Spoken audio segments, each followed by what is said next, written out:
Hello, everyone, and thank you for tuning in to Poets and Quants' online MBA Student Perspective panel. Today, we're joined by current students and alumni from Jack Welch, Georgetown McDonough, and Johns Hopkins Carey. I'm your host, Christy Blyzeffer of Poets and Quants. Please feel free to use the Q&A function to submit any questions you have for our panelists, and I'll do my best to get to those at the end of the session. Well, thank you all for joining us today, and we're going to start by maybe getting to know each of you a little bit more.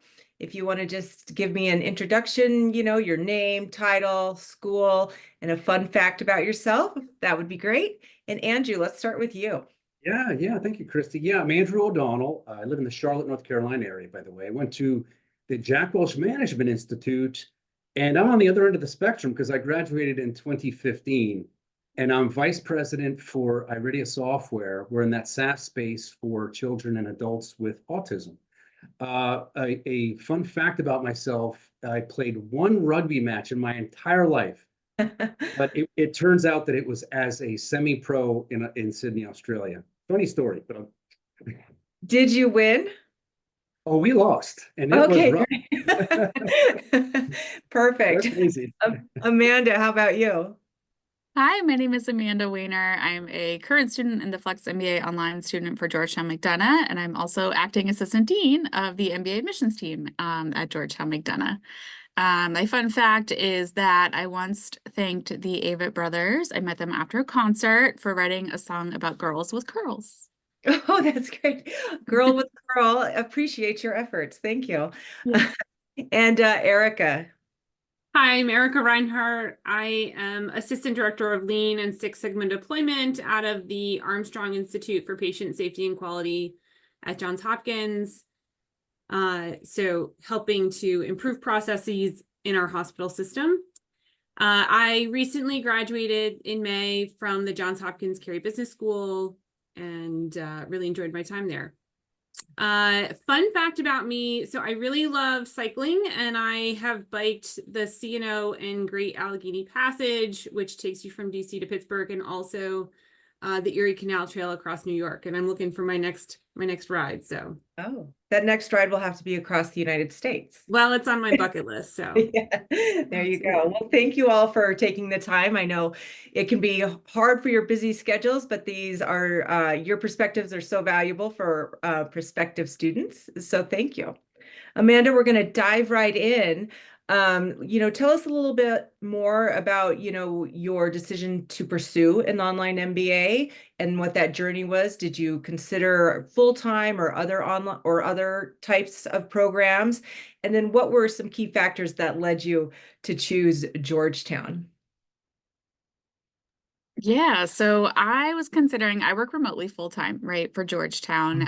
So I live in Ohio. So I was considering local programs, part-time, definitely in person, compared with Georgetown's online MBA. So I was really excited when Georgetown launched their online MBA program because I could still get that, very academically rigorous curriculum, but here in Ohio. So I could stay close to home and with my family. I'd say something I really love about the format of our program is that we have asynchronous content, and then we meet together on Zoom as well from 8 to 9:20 p.m. So I think I was nervous when I was looking at online programs of would I still know my peers and would I still be able to really engage? And I'm able to get the best of both worlds. So I'm a mom, I have 2 kids, I've got a lot going on. And that format makes it really great so that I can have, time with my family, make dinner, eat dinner, that kind of thing, have that connection, and then go off to class, which is really great. So I think the format for me, given the fact that I do have so many things going on right now, has been really accessible and has helped me be successful in the program. So that's what really drew me to the online space. And I've been really happy here. Yeah, for families, that flexibility is just so important. Erica, what about your journey to the Carey School? Sure. Yeah, I can understand where Amanda's coming from because I had a lot of the same thoughts when I started my program. I took my time going through it. So it's taken me about 5 years, which was my plan from the start because I had a full-time job at the start and still have that job and some additional responsibilities now. So I wasn't looking to stop working, had 2 young kids at the time, and So really only considered online programs that allowed for that flexibility to take classes both in person or online. And I had already taken a lot of the executive education courses that were offered at Carey Business School and just really enjoyed meeting people outside of my little bubble of work and home. And I really enjoyed connecting with people and thought, well, what is my next step here? And the online MBA was a simple decision for me. So. Very good. Thank you so much. And Andrew, what about the journey to your program, 9 years ago? Were some of those same elements that these ladies were talking about there for you as well? Yeah, I mean, being busy, time management, et cetera. But I will say that there was even a beginning part, right? The reason why I got there in the first place is I just felt that my industry was a bit siloed. Even my friends were all in the industry. Like everybody around me was in the industry, and I just felt like I needed to branch out and learn what I didn't know, those type of things. So that was, and I wasn't really sure the strategy of where the company was going. And I'm like, I've got to step up. And so that's why I originally looked at an MBA, looked for casually for about 5 years, and then just one day I was like, that's it. I need to just step it up. And I went to a cafe. I quiet quit for one day, and I just spent time at the cafe and then found it because I worked over 50 hours. I'm traveling a lot. And so I needed a program that was asynchronous, absolutely had to be. I'm in different time zones sometimes. So I needed that, number one. I traveled so much. I probably took the entire course in Starbucks, like 100 of them, over the 2.5, 3 years. I took one class. Normally at the Jack Welch Management Institute, people take either 1 or 2 classes. I don't really know anybody's taken more than that, but if they have, I feel for them. But for me, it was 1 class, and that was the best load for me. And yeah, it really worked out really well for me. Yeah, I'm curious, after 9 years, are you still able to, kind of reflect on the experience and the material and still apply it this many years later? Don't get me wound up, Christy, because I'll start giving you all kinds of stuff. Because one of the things I love to do is I love to share with new students, and I do get the opportunity. Jack Welch invites me back to like kickoff classes at the beginning of semesters to talk about it, my experience, et cetera. And because I've really paid attention, I'm still part of the program in a sense, right? Yeah. Networking and that type of thing. Alumni and students get together. And one of the things that I did was I kept one document of, like, even if I had little notes, page numbers, anything, it's more tactical. But everything that I was learning, somebody wrote something or said something, I read something, and I put it all in this document. It was just a Word document. It could be Adobe, it could be a software like OneNote, it could be anything. But after just a few classes, it was so valuable because I would just Control F, the find command, type in what I'm looking for, and they'd all come in. But after the, more classes, it was invaluable. But when I graduated, to this day, now I started the program, right? Because that's when I graduated. So I started in 2013. To this day, it is the most valuable piece of literature in my professional library. It's over 2,000 pages long, and it's completely searchable. So that's a great little piece of advice for people if they're going to start their program. Thank you very much. So Erica, let's dive now into a little bit more deeper into the learning experience at these programs. Tell us about what it's like at Johns Hopkins Carey, talking about the flexibility, course load, group work versus individual work, that kind of thing. Yeah. One of the things that I have appreciated about the online program is that if you want to take a class fully remote where there isn't a structured time when the class is meeting, you can certainly find that. And if that is what you need in your schedule, you can do that. But there's also a format where it's remote, it's online, but we are going to meet once a week for 3 hours together as a class. And that has been really useful because I can be home, I can be with my kids, I don't need to have a babysitter or work around things like that. I can even do it at the soccer field, which I have done before, and still fully participate and be a part of the class and really still make those like face-to-face connections, have those really robust discussions, which for me is a really valuable part of the MBA. So I have really appreciated the flexibility in the types of classes that are offered and the ability to sort of pick and choose when you are able to do one type of class versus another one. Yeah. And then I'll also just say, in terms of the group work, it has been, or it was a bit of a challenge just to fit this in, because a lot of the other classmates who were doing this program are also working professionals. And so some people have time during the day, some people have time at night, some people can't even look at their phone to respond to a text during the day. Some people are free just on the weekends and they like to do their work there. So finding a time when we could all get together was sometimes a challenge, although, a little bit of flexibility on everybody's parts. And then, we ended up getting there. So. Yeah. Well, I think too with, the work that we do now with meeting people via Zoom and all the time in our daily jobs, it's probably a good skill to learn, that you have to like work around a lot of different obstacles to come together. Were there any in-person experiences where you guys got to come together as a cohort? Yeah, so the program offered several sort of experiential courses, which I have to say were some of the most memorable of my time there. When I got into the program, like I said, I really wanted to have those relationships. And for me, the real value of the MBA was not sort of this information that I learned, which I could have just read a book for, or, gone to lynda.com for a lot of it. It was the interaction. It was the interaction, the discussion with the professors. It was the connection with my colleague, my fellow students, staff at the school. I mean, all of those relationships that I developed, it's that networking, but it's a deep networking, right? Like we're really working together and making long-lasting connections with others that, it's not just about how can I use this person to get another job. That's really not what it's about at all. It's about how do we connect to learn about each other and what we're doing, and to support each other, and to, what Andrew was talking about, sort of reaching outside of your typical work area and thinking about how can we be innovative and creative and use our collective knowledge and experiences to make advancements. And so I think really latching on to those in-person experiences and really forming those strong connections and bonds with other people, I think was really the most valuable part of my experience at the end of the day. And I encouraged everybody who I met to take advantage of those types of experiences. And I still do as an alumni. Oh, great. Thank you.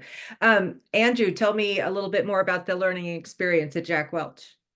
Yeah, so there's kind of on two sides. So the one side was, as I shared before, Christy, it was very individual for me, in the sense that as far as time management, my travel, asynchronous, that type of thing.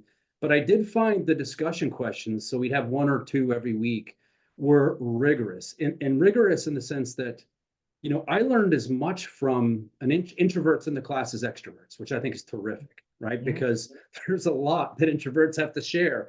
And if you can get to that, it is golden. And again, the relationships, what I'll go into in a second, that Erica mentioned. Absolutely.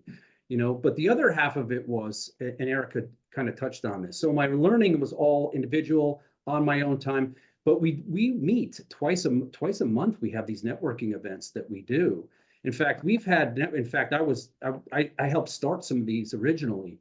I was one of the earlier classes to graduate. And so I was like, hey, we need to get, more of a community here. And it just kept growing and growing and growing to where, I mean, we've had in-person events happening at 50 cities internationally at the same time, except for like the date change, because some, like in Hong Kong, it's a different day. But other than that, in fact, we've even had, we haven't done one in a while, but we do those twice a month, right? In person or online. We do the onlines twice a month.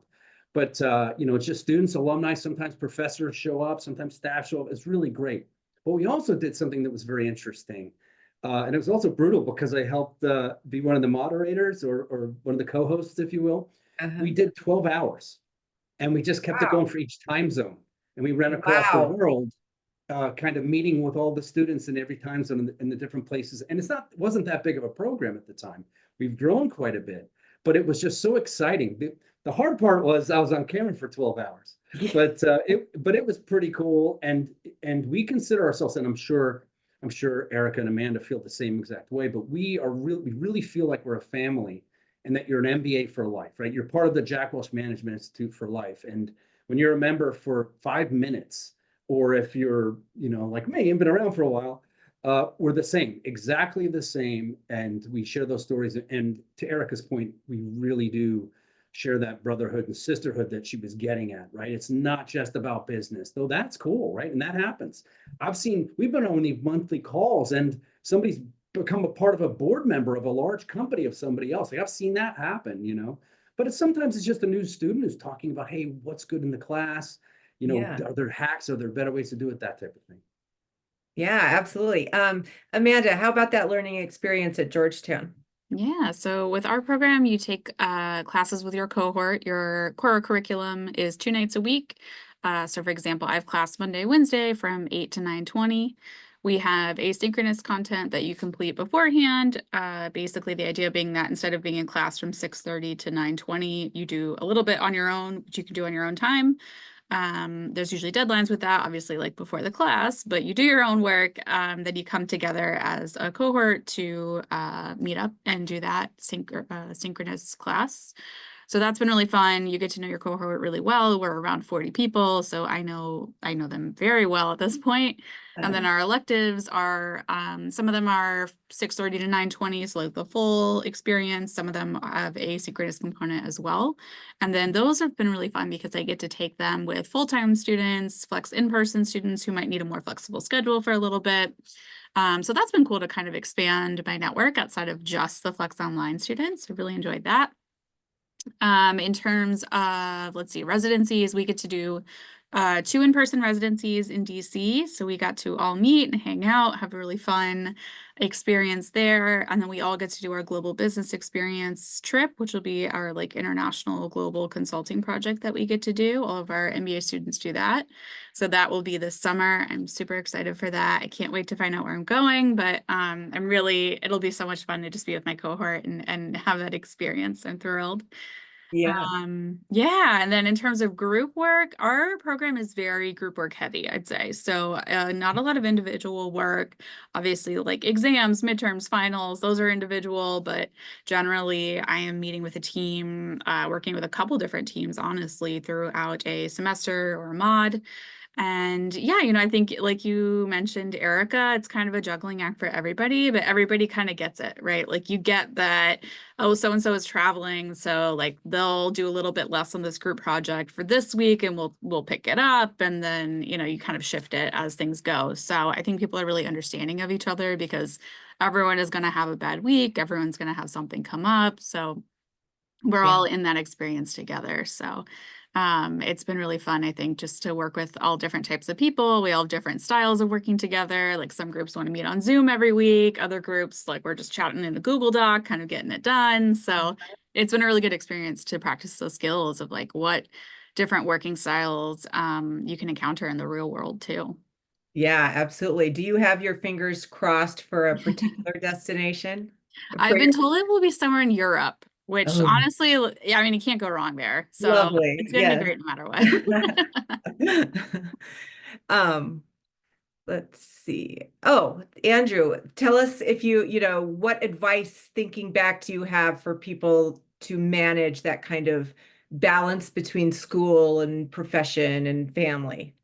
Yeah, I mean, the choice is really important. As I said, I was casually looking that day. I quiet quit for one day and casually looking for maybe 5 years. And then bam, I found what I was looking for. And the second I found the Jack Welch Management Institute, saw Jack's tenets, his lessons, his vision, I signed up within 24 hours. But I think when you're looking at a program, from the outside looking in, like, I don't know what to look for. I think you have to decide, whether you want to get an MBA or whether you want to be an MBA, right? So do I need to get a certification? Do I need a credential? Do I need a piece of paper? And you're going to get a lot out of it no matter what. But is that what I need? Or do I need to do something special? Like, do I need to be something different? Do I need to look at more of like a leadership plan, et cetera? And do I want something more than just the program itself? You know, some people it's perfect, right? You're both are going to get some value out of it and what they're looking for. But maybe after I graduate, I want this to continue. Like I want to be part of a community.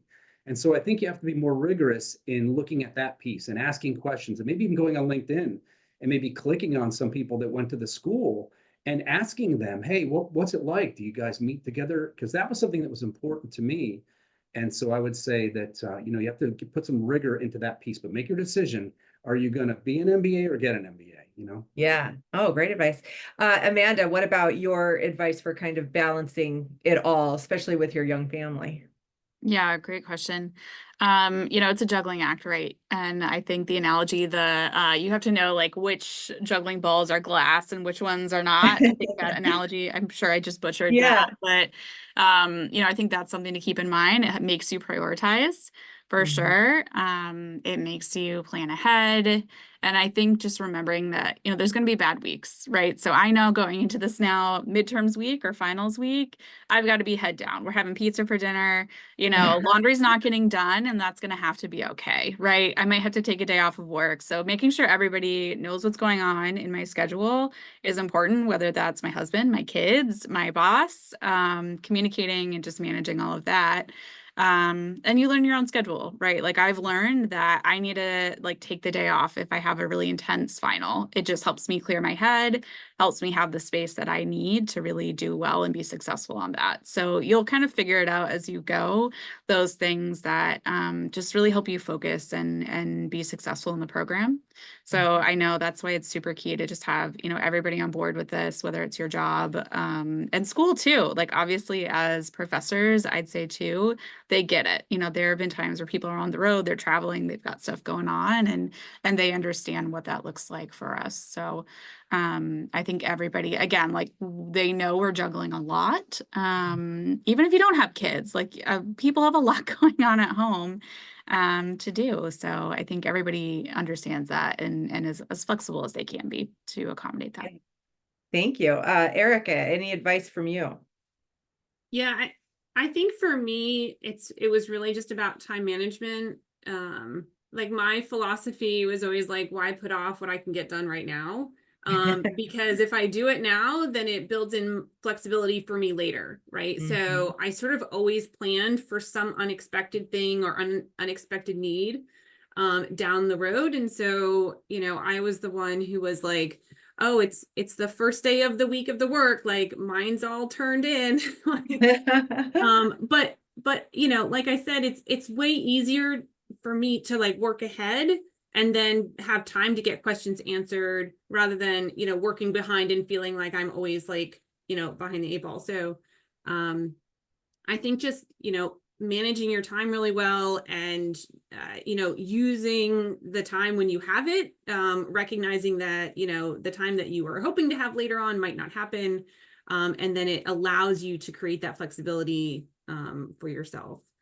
And then, you know, I think when it comes to all the group work, you know, I think sometimes the teams that you're working on, working with in a program, especially if it's a new group, you're working with them for just one class, which for us would be about 8 weeks. You wouldn't always get to know each other so well. And so the time that we spent together as a group on a Zoom was sometimes less, like we got less done than when we would do it on our own and then sort of come together with an outline, with something to react to. And so I think, you know, especially with the group work, really like maximizing the asynchronous work and then using time together in the best way you can seem to help. Yeah, I think that's great advice for school and probably for our work lives. Amanda, going back to you, you know, I think that MBAs are very, you know, a lot of times focused on the role, the industry or career path they're kind of, you know, going for, and they maybe don't think as much as, you know, what kind of person or leader an MBA can can turn you into, that whole journey. Can you maybe talk a little bit about those, some of those less intangible skills, the more soft skills that you kind of are noticing through your MBA journey so far?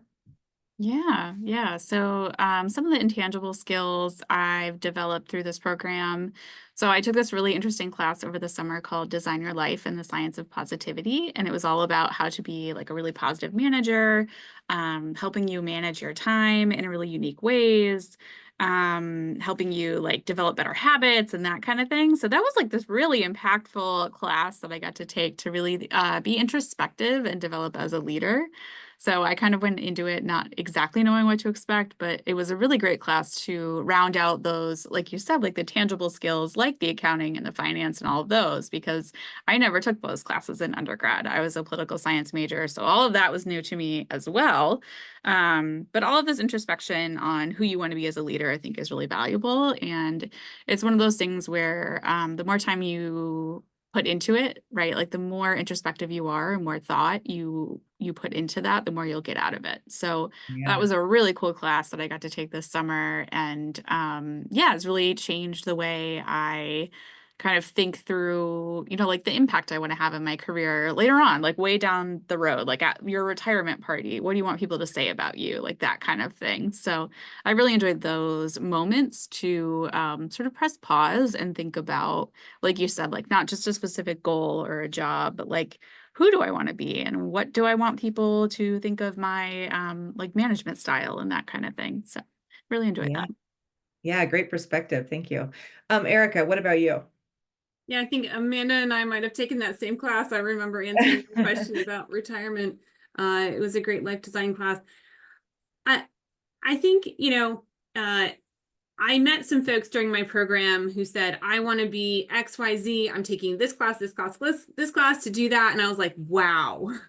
I was so like impressed because I just signed up because I love to learn and I wanted to meet people. And I was like, this is going to be a great experience. And I have no idea what I'm going to do with it when I graduate, but like, it's going to be good. And that's just most of the time how I've sort of managed the things that I've gotten into is uncertain of where it's going to take me, but with the belief that the journey that I'm on is heading in a direction that I want to go.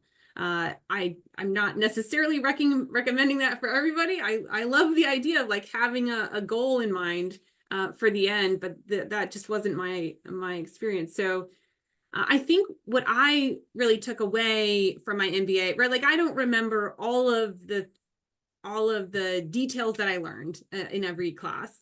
But what I definitely took away is that I am a very capable learner. I think that's one of my greatest strengths, right? Like I am capable of understanding all of this. I will hear terms and think to myself, I don't remember exactly what that means, perhaps, but I know that I can grasp that, right? And I have a sense of where it belongs and what it means, in general. And so I think it has allowed me to be a more confident contributor just in my day-to-day. The confidence that my perspective is grounded, that it's valuable, and that, I will be more likely to speak up, ask questions that I know are good, solid questions, right? So I think that's one of the things that I took away. I also served as a teaching assistant for some courses that I took, and I found that to be a really great learning experience as well, how to give feedback, what that student perspective is like for others. And then it also allowed me to build a really strong relationship with several professors who I stay in touch with. So, I think it's not just about the courses, but also what other opportunities are there at the institution that you can get involved in to sort of round out your experience, right? And provide other opportunities. Absolutely.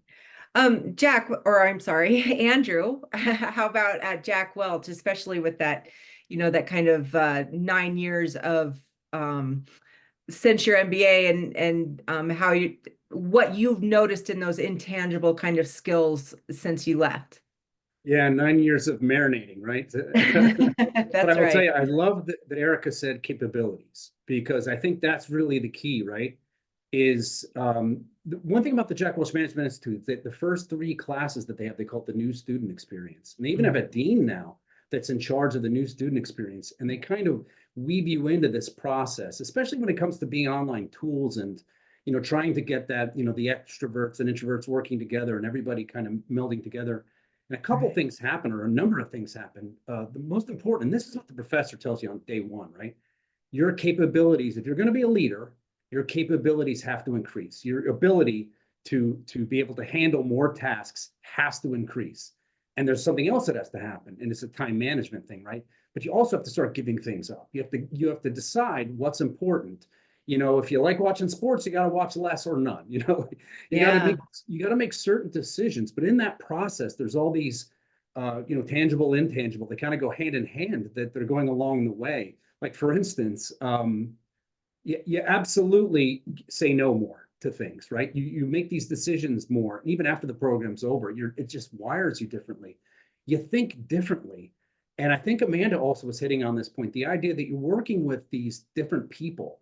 And in that process, they have different thought. It's like a diversity of thought, right? They have a different way of thinking about things, going about things. And if you're able to dig into that, which we were in the program, then you start to think completely differently about things, or other ways that you could think, like more tools that you have. And just one real tangible thing that I can share is that, I really didn't have anybody to work with on the program, like friends and stuff. And so my poor wife would have to read my papers, and I hadn't been to school in over 20 years. So that alone was something to get over. But so I'm like, Sally, you got to read these papers for me. I really just, even if just to find that the periods and the commas and whatever. And what was interesting is after a few classes, she's like, I don't even recognize these anymore. I'm like, what are you talking about? Wow. What are you talking about? She's like, your 20-page papers, which were brutal, they're 8 pages now and they're better. And I'm like, well, I didn't even realize it was happening. It was so iterative, right? And that's what happens. It's like these old 1% gains that you're getting, and all these different capabilities, which is what Erica said, right? Are happening. And it's funny, you don't even realize it. And it's like, it takes somebody on the outside looking in to tell you. Even my friends were like, boy, you talk about things differently now, or you bring up subjects and differently. And so those are like the tangible intangibles that happen. And in a lot of cases, I didn't even notice it was happening. Oh, that's very interesting. I'm sure your wife is glad that you are no longer in a program. So She stopped, by the way, after she's like, you're good now. yeah. So Erica, back to you. What would you say have been the biggest hallmarks of the experience? Maybe the most memorable or impactful experiences. Yeah. I think it's those ongoing connections, the people that I connected with. I took a class to Belize and we kayaked from island to island and, had a very remote and just connected experience, right?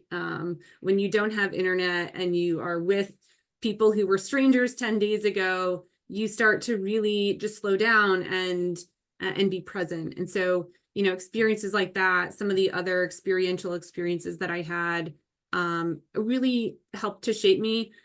I took a class called City Lab, and we were really asked to just experience our community, go understand the community. And I hadn't really spent that much time in community service. I'd been so busy with work and my own family and other things. And so I just, put myself out there and, just having those experiences where you are vulnerable and it comes out and you learn and people are supportive of your learning and, just building like that confidence, I guess I was talking about before. I think that is what I'm taking from my experience by far. Wow, that's an interesting assignment to get to know your community. Oh, that sounds actually very rewarding. Amanda, how about at Georgetown?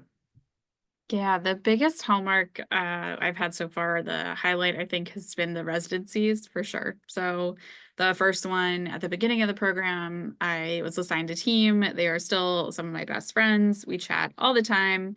I'm sure it's super obnoxious. We're texting all the time, but super close with them. And I'll never forget, we were working on our team project. It was like 10 p.m. We'd had a really stressful day. We were together in one of our rooms or like at our hotel, and we all looked around and we were like, I feel like we've all known each other for way longer than a couple days. And it was just this amazing moment of, showing the connections that we'd already developed. So still super close with them. And then this summer I got to go again in August and got to see everybody all over again, and a little more relaxed this time that we were not in the opening term.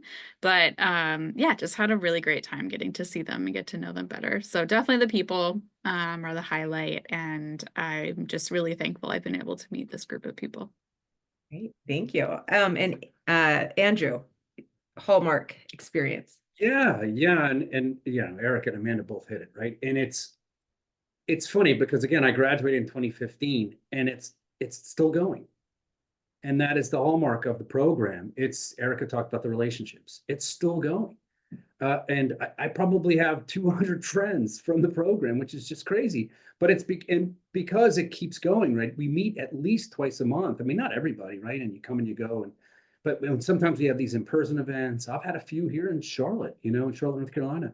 And so that continues. And as it continues, you learn what's going on at the school, which is different or new that maybe that you had, right? But you also learn from all these new people from these different industries, and then get back to that, different types of thinking. So it's like it's future-proof because it just continues and you keep learning new ways. And for me as an old guy, it's really, really valuable because it's hard to be future-proof because, some of the students that are coming up now are, and again, I started the program, already not a young person. So it's very valuable to me. And I share this with especially the younger side of the people that got MBAs or just starting their MBA. I'm like, because sometimes they come into these networking events and they're like, oh my gosh, that person's this or that. And I'm like, you don't get it. There's so much the value that you bring to us, and especially old guys like me. I mean, I need to know what's going on now, AI, automation, what's happening. I need to know these things. And if it wasn't for these social opportunities, these networking opportunities, which sometimes it's business and a lot of times it's just, like I said, brotherhood, sisterhood, fun, right? They're friends. That really has made a difference. It keeps going. Yeah, absolutely. Well, for the last question, maybe we'll just kind of wrap it all up of talking to viewers who are considering an online MBA and who are considering perhaps an online MBA from one of your programs. What's your biggest piece of advice for in making the decision for the getting an online MBA in general and your school in particular? And Amanda, we'll start with you. Great. So my piece of advice will be take the leap. I think when you're thinking about it, it can feel a little scary. You're thinking about, can I manage all of the time? How will I juggle this? And you can figure it out. There's a lot of people before you who've done it. You'll figure it out. You're going to be fine.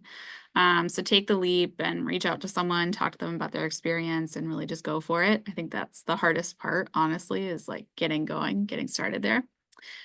For Georgetown in general, in particular, I guess. I don't know if I'd have a specific piece of advice for our program exactly. I think, again, just like take the leap, go for it. It will be definitely worth it in the end. So Well, why should someone, maybe not advice, but what okay. Why pick Georgetown? Why would you recommend Georgetown? Yes. Oh, well, so many reasons. So, like I said, I think this opportunity to get to see your cohort with the synchronous classes, I think is huge. I've been able to get to know people really well. So I think if you want a online program where you're not like alone, you want to have those connections with other students, this is a great option. And you also get those in-person connections. So like I said, you've got the residencies in DC. You could still tap into that DC network. You get to go there and be a part of the school. And we still get that global business experience. So we're still getting that big highlight to the Georgetown MBA program, even though we're online. So I think there's a lot of ways that we maintain the same program that we offer full-time or for the in-person flex students, but you get to do it wherever you are with a little bit more flexibility. Great, thank you. Erica, how about at John Carey? Sorry, John Hopkins. Yeah.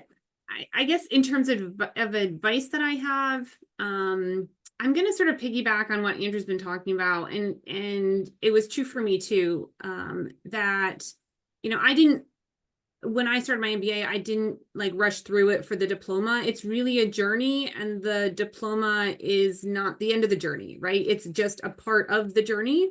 And so my advice would be, you know, as you're thinking about an MBA program, don't think about it just in terms of what am I going to do to get that diploma, but also how am I going to use this experience for the rest of my life? And ask questions about that. You know, how do I stay in touch as an alumni? You know, what are opportunities that exist after I graduate? And also, as you enter your program, keep that in mind and think about how you might stay connected and involved. I have a meeting this afternoon with some professors, so we're gonna like pull some students in on some other work that I'm doing, so we get to sort of stay connected in that way too. So I think there are just so many opportunities beyond graduation, and so, you know, it really is just sort of a learning journey. And to along that way, just say yes to opportunities for growth that might get you out of your comfort zone, make you uncomfortable, but that's what it's for. That's what this opportunity is about. That's what school is for, and learning. And so it's okay if it doesn't all go perfectly, but it's about your growth in that. And in terms of Carey Business School, you know, I've just really appreciated the experiential learning opportunities, and the professors who are there are fantastic. And I think I have really enjoyed those, the flexibility to have those great connections when you do need to take online classes, but then there's also that in-person connection and component to it that really pulls it all together. Yeah, absolutely. And last word to you, Andrew, any general advice, and maybe, you know, your last plug for Jack Welch? Yeah, I mean, it definitely is take the leap. Amanda's exactly right. But I would say that find what your must-haves are. It can be kind of bespoke, right? You can build kind of, there's so many plans out there. There's this idea that you get your undergrad degree and it's all the same. You don't even aren't going to use it.